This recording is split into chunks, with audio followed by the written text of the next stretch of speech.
नमस्कार, मैं हूं प्रतीक त्रिवेदी। पूरा देश जश्न आज़ादी मना रहा है। इस मौके पर आप सभी लोगों को बहुत बहुत बधाई।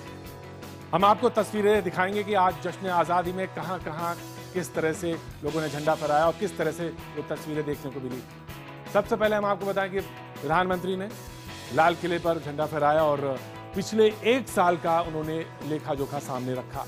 उसके बाद हम आपको जो तस्वीर दिखा रहे हैं वो है राष्ट्रपति की, जिन्होंने अमर जवान ज्योति पर जाकर शहीदों को श्रद्धांजलि दी।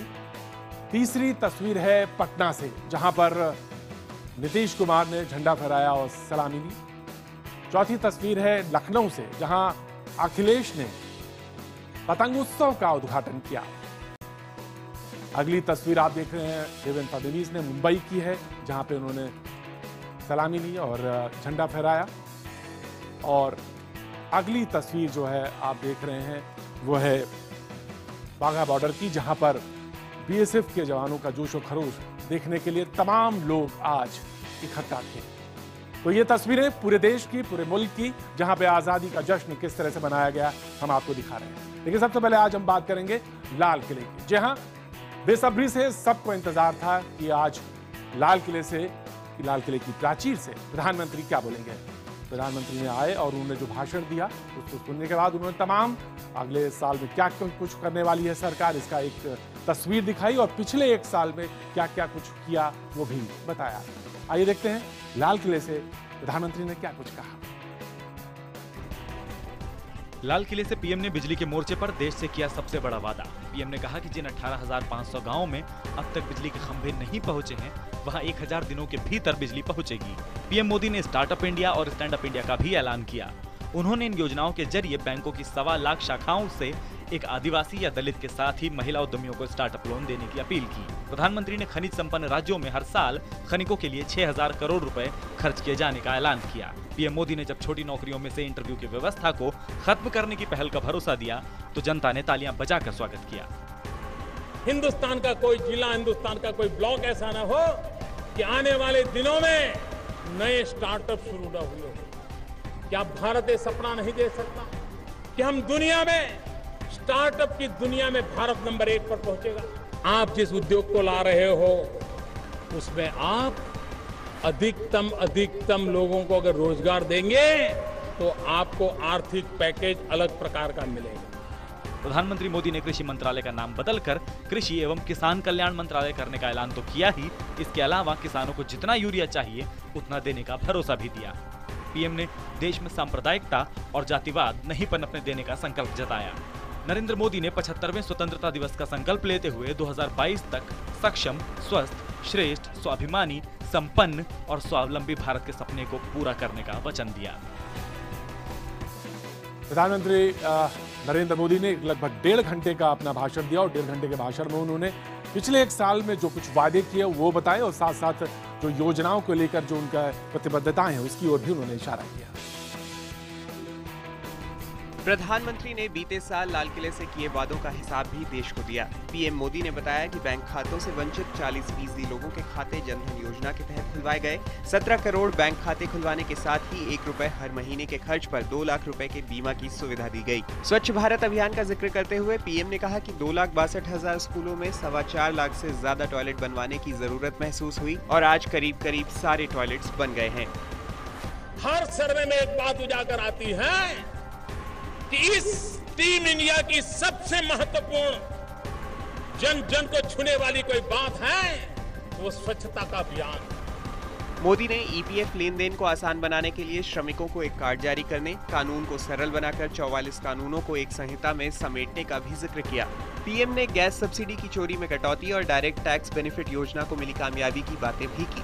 पीएम के मुताबिक इस योजना से 15,000 करोड़ रुपए की गैस सब्सिडी की चोरी रुक गई। मैं वो आगे टीम आगे। प्रधानमंत्री ने प्राचीर से 1 रैंक 1 पेंशन पे तो कुछ नहीं बोला, उसकी तारीख के बारे में कोई ऐलान नहीं किया, जिससे सैनिकों में थोड़ा सा निराशा हुई। लेकिन तमाम लोग इस तरफ रुझान लगा के देख रहे थे कि प्रधानमंत्री कुछ बोलेंगे इस पर।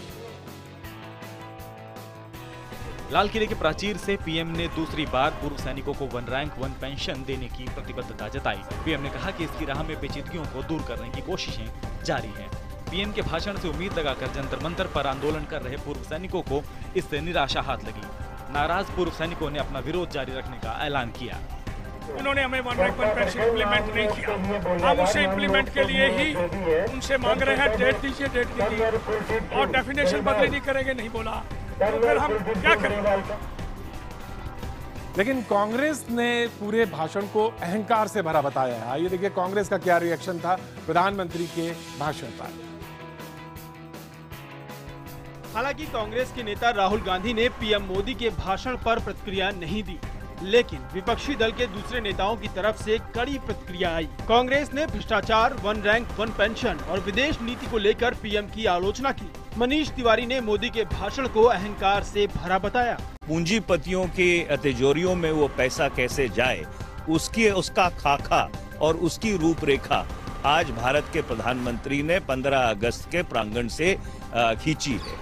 पीएम के भाषण में विदेश नीति का जिक्र नहीं होने पर भी तंज कसा गया। पटना में उधर स्वतंत्रता दिवस के मौके पर मिठाई बांटी गई, लेकिन इस मिठाई को खाने से 100 बच्चे बीमार हो गए। इसमें से 25 की हालत गंभीर बताई जा रही है। स्वतंत्रता दिवस के मौके पर पंचायत भवन में हुए कार्यक्रम में बच्चों के बीच बूंदियां बांटी गई थी। मामला दरभंगा के रानीपुर का है। बूंदियां खाने के बाद बच्चों की हालत बिगड़ने लगी। कई बच्चे बेहोश हो गए। अचानक 100 से ज्यादा बच्चों के बीमार पड़ने से प्रशासन सख्ते में आ गया। बच्चों को पहले इलाज के लिए प्राइवेट नर्सिंग होम में भर्ती कराया गया। बाद में जरूरत पड़ने पर उन्हें DMCH भेजने का इंतजाम किया गया। अभिभावकों का आरोप है कि बच्चों का इलाज ठीक तरह से नहीं हो रहा है। और अगली घटना जो है मेरठ से है, जहां पर एक लड़की को कुछ मनचले छेड़ रहे थे, जिसकी वजह से एक फौजी सामने आ गया, लेकिन फौजी को पीट कर इन मनचलों ने मार दिया, जिसके वजह से बाद उसकी मौत हो गई। जिस वक्त पूरा देश फौजियों का सम्मान कर रहा था, उसी वक्त यूपी के मेरठ में सेना के एक जवान ने दम तोड़ दिया। उसकी पीट कर हत्या कर दी गई। मामला मेरठ के टीपी नगर थाने का है। मोहल्ले के कुछ उचक्के एक लड़की के साथ छेड़छाड़ करने की कोशिश कर रहे थे। वहां से गुजर रहे फौजी वेद मित्र चौधरी ने इसका विरोध किया तो नौबत मारपीट तक आ गई। वेद मित्र ने गुंडों का सामना किया। सिर में गंभीर चोट लगने के बाद उसे अस्पताल में भर्ती कराया गया, जहां उसकी मौत हो गई। लड़की के साथ छेड़छाड़ कर देते हैं यहाँ, तो मैं उन्हें रोक रहा था। तो मेरे रोकने से वो फौजी आ गया, वो दूध लिए कर था हमारे यहाँ से, उनने विरोध करा। रास्ते में चाय लेकर जा रही थी, वहाँ पहले से ही मैं नहीं जानती वो लोग कौन थे। 5-6 लड़के खड़े हुए थे। उसी दौरान जब मैं रास्ते में जा रही थी तो उन लोगों ने बदतमीजी करनी शुरू की। घटना के बाद इलाके में सनसनी फैल गई। आरोपियों की गिरफ्तारी की मांग को लेकर स्थानीय लोगों ने थाने पर प्रदर्शन भी किया। इधर जश्न आज़ादी हो रहा था, उधर सीमा पर पुंछ सेक्टर में बालाकोट में फायरिंग हुई, जिसमें 3 ग्रामीणों की मौत हो गई। हालांकि पाकिस्तान के प्रधानमंत्री नवाज शरीफ मिठाई बांट रहे थे। पाकिस्तान अपनी नापाक हरकतों से बाज नहीं आ रहा। आज भी पाकिस्तान की ओर से भारत की आजादी के जश्न में बाधा डालने की कोशिश जारी रही। जम्मू कश्मीर के मंडी और सौजिया सेक्टर के अलावा बालाकोट में शुक्रवार देर रात शुरू हुई फायरिंग शनिवार शाम तक चली। सेना के सूत्रों के मुताबिक पाक की ओर से जारी गोलीबारी शुक्रवार देर रात 12 बजे शुरू हुई और शनिवार सुबह 7:30 पर फिर से फायरिंग की गई। इस गोलाबारी में जान माल का नुकसान हुआ है। आपको बता दें कि इससे पहले शुक्रवार की सुबह भी पाक की ओर से सीज फायर का उल्लंघन हुआ था। शुक्रवार को पाकिस्तानी सैनिक ने पूंछ जिले के नियंत्रण रेखा के पास भारतीय चौकियों और बस्तियों पर 82 मिलीमीटर के मोर्टार गोले दागे थे और स्वचालित हथियारों से गोलीबारी भी की थी।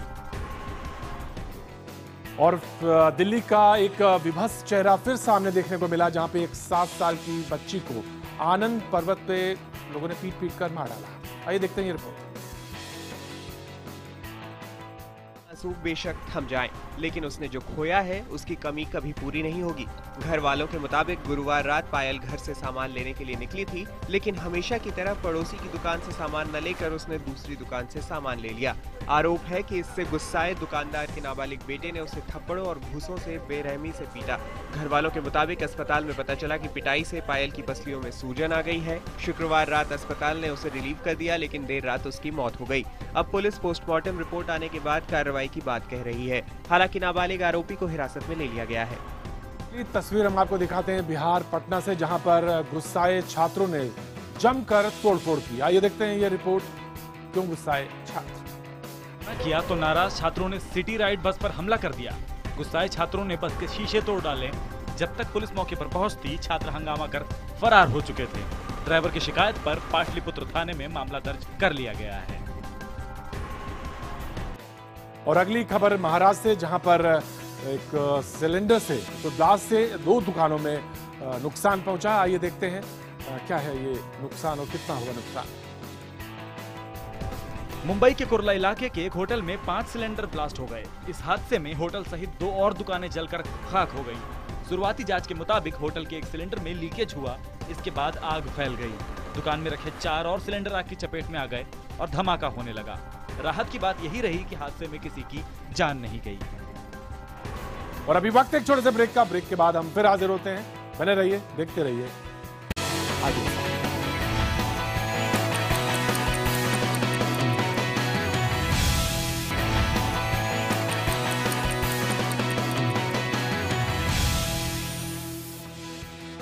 देश दिन भर में आपका एक बार फिर स्वागत है। और मौजूदा समय में जो लेखक है उसमें चेतन आनंद एक बड़ा नाम है। और इसमें खासतौर से हमसे बात की हमारे फीचर एडिटर मनोज कुमार श्रीवास्तव ने। हांगकांग में बदलते परिवेश में युवा अपने को कहां पाता है और आजादी के मायने क्या हैं, आइए देखते हैं। इन दिनों देश में ढेर सारी आवाजें सुनाई दे रही हैं। कुछ आवाजें हमने संसद के भीतर सुनी, कुछ आवाजें आजकल संसद के बाहर सुनाई दे रही हैं। मगर इस देश में एक नौजवान भी है। क्या वो भी कुछ बोल रहा है? क्या उसे कोई सुन भी रहा है? ऐसे तमाम मुद्दों पर बात करने के लिए हमारे साथ हैं इस देश के एक नौजवान लेखक जो बहुत मशहूर हैं, चेतन भगत। चेतन साहब, आज आज़ादी का सालगिरह हम लोग मना रहे हैं और उसी रेफरेंस से हम लोग बात की शुरुआत करते हैं। मुझ जैसे आदमी के लिए जो खुद को युवा समझता है, मेरे लिए आज़ादी का रेफरेंस 1947 में नहीं जाता। हाँ। मेरे लिए आज़ादी का रेफरेंस आज की तारीख है और मेरा फ्यूचर है। क्या इससे हमारे देश में कोई सोच भी रहा है? देखिए, पहले तो आप सारे दर्शकों को, आपको भी आज़ादी दिवस की happy independence day to everyone. और एक बड़े ही अच्छे मोड़ पे भी कह सकते हैं या अजीब मोड़ पे भारत है आज है, जहाँ इतना लगभग 60-70% हमारी पॉपुलेशन युवा की है। और आज वो समझने की कोशिश कर रहे हैं कि छुट्टी के अलावा 15 अगस्त क्या है। आपने सही कहा कि जो फ्रीडम स्ट्रगल थी, शायद उनके पेरेंट्स की जनरेशन को भी अब याद नहीं, तो उनको याद और भी कम रहेगी। फिल्मों में एक आध बार देखा ये वो, लेकिन आई थिंक आज़ादी का मतलब वो समझने की कोशिश कर रहे हैं कि आज़ाद देश का क्या मतलब है, क्या हम सच में आज़ाद हैं कि नहीं। और कहीं ना कहीं युवा में बदलाव की बहुत उम्मीद है। आई थिंक सब अपॉर्चुनिटीज़ चाहते हैं, सब चाहते हैं लाइफ में वो अच्छा करें, और उसी के लिए वो सड़कों पे आए, इलेक्शन में सरकारें बदली। तो कुछ कहना तो चाहता है यूथ, लेकिन सुना जा रहा है या नहीं ये पता नहीं। इस वक्त हमने देश में देखा कि 3 तरह के डिस्कोर्स चले हमारे देश में। एक डिस्कोर्स जो पॉलिटिकल डिस्कोर्स जो चल रहा है, जिसमें विचारधारा की हम बात करते हैं, प्रधानमंत्री मोदी की विचारधारा है। एक विचारधारा जो नवयुवक देख रहा है वो है राहुल गांधी या कांग्रेस की विचारधारा। और एक विचारधारा जो दिख रही है वो आप और अरविंद केजरीवाल की विचारधारा दिख रही है। इन तीनों में अट्रैक्शन है, लेकिन आपके पर्सनल ओपिनियन के मुताबिक वो कौन सी विचारधारा है जो इस देश के नौजवान को और इस देश को आगे लेके जाएगी? हाँ, नहीं, सही कहा आपने। ये 3 चेहरे एक तरह से हैं, और हमारे देश में बहुत कल्चर है, एक मसीहा कोई मिल जाए जो हमारी तमाम मुश्किलों से हमें निकाल दे। इसलिए हमारे देश में ही जितने बाबा फेमस होते हैं और कहीं नहीं होते। और ये तीनों विचारधाराएं जो भाजपा की या कांग्रेस की या आपकी जो आई है, वो 3 पर्सनैलिटीज़ की वजह से ज़्यादा। राहुल जो एक tried and tested Congress party थी, आजकल लो पे है। मोदी जी जो अभी प्राइम मिनिस्टर हैं, बड़े जोर शोर से जीत के आए। और अरविंद जिसने सड़क से उठ के ऊपर आया, चीफ मिनिस्टर बने। लेकिन मैं कहूँगा अगर कहीं ना कहीं विचारधारा हमें बदलनी है तो अब ये कि एक पर्सनालिटी पे ना जाए। हमने देख लिया कि चुनाव के बाहर जब बीजेपी सरकार नहीं थी तो वो खुद पार्लियामेंट रोकती थी। आज वो उस पावर में है तो उनको वो फेस करना पड़ रहा है। पहले उनको वो सही लगता था, आज उन्हें गलत लगता है।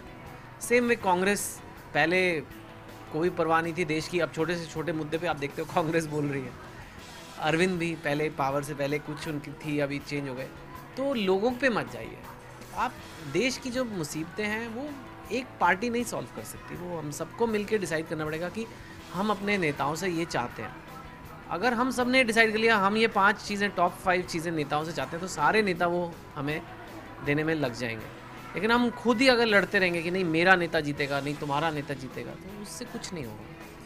अच्छा, ये विचारधारा की जो एक लड़ाई है वो सिर्फ संसद के भीतर, संसद के बाहर सड़कों पर ही नहीं लड़ी जा रही है। सबसे ज़्यादा अगर कहीं लड़ी जा रही है तो सोशल मीडिया पे लड़ी जा रही है, ट्विटर पे लड़ी जा रही है, फेसबुक पे लड़ी जा रही है। तो आपने जो टर्म दिया था भक्तगण, तो ये जो तमाम भक्तगण हैं, ये भक्तगण की जो परिभाषा है, ये सारे सिर्फ एक तरफा ही होते हैं या दो तरफा भी है ये चीज़ें? दो तरफा भी है, तीन तरफा भी है। कहीं ना कहीं ऐसे लगता था सोशल मीडिया से फ़ायदा होगा लोगों को, और फ़ायदा हुआ भी है। काफ़ी खबर का पता रहता है, दुनिया के बारे में पता लगता है क्या हो रहा है। लेकिन कहीं ना कहीं एक नुकसान भी है कि जिसे कहते हैं एक पोलराइजेशन इसने क्रिएट कर दिया। आप सोशल मीडिया पे लड़ाई ही देखते रहते हैं, कभी कोई सहमति ही नहीं आती। जो पार्लियामेंट में हो रहा है वही सोशल मीडिया पे हो रहा है। कोई काम नहीं हो पा रहा है, कोई अच्छा नतीजा नहीं निकल के आ रहा है। एंड आई थिंक वो भक्त होना आज़ादी से अलग है। आई मीन भक्ति इज़ नॉट इंडिपेंडेंस। भक्ति किसी की नहीं करनी चाहिए, और भक्ति ज़रूरी नहीं है कि बीजेपी वाले ही करते हैं, वो कांग्रेस वाले भी करते हैं और आप वाले भी। बड़ा आसान हो जाता है किसी की भक्ति करके मान लेना कि जो मेरा लीडर कर रहा है वो हर चीज़ सही है, लेकिन ऐसा नहीं है। आपको अगर भक्ति करनी है तो अपने देश की करिए, देशभक्ति करिए, नेता भक्ति मत करिए।